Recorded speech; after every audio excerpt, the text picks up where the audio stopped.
बिस्मिल्लाहिर्रहमानिर्रहीम।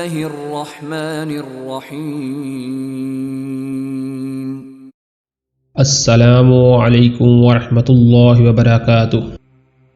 रब्बि इश्रह ली सदरी वयस्सिर ली अमरी वहलुल उक़दतम मिन लिसानी यफ़क़हू क़ौली।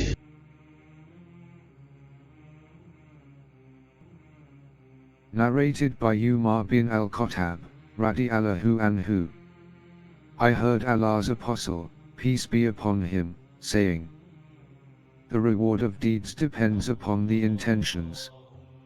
And every person will get the reward according to what he has intended.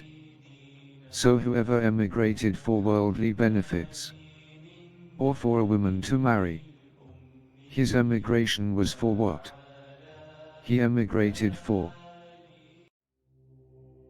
हज़रत उमर बिन ख़त्ताब रज़ी अल्लाह ताला अन्हो से रवायत है, आप सल्लल्लाहु अलैहि वसल्लम ने फरमाया कि तमाम अमाल का दारोमदार नीयत पर है और हर अमल का नतीजा हर इंसान को उसकी नीयत के मुताबिक ही मिलेगा। बस जिसकी हिजरत दौलत दुनिया हासिल करने के लिए हो या किसी औरत से शादी की गर्ज हो, बस इसकी हिजरत इन्हीं चीज़ों के लिए होगी जिसके हासिल करने की नीयत से इसने हिजरत की है। सदक़ल्लाहुल अज़ीम।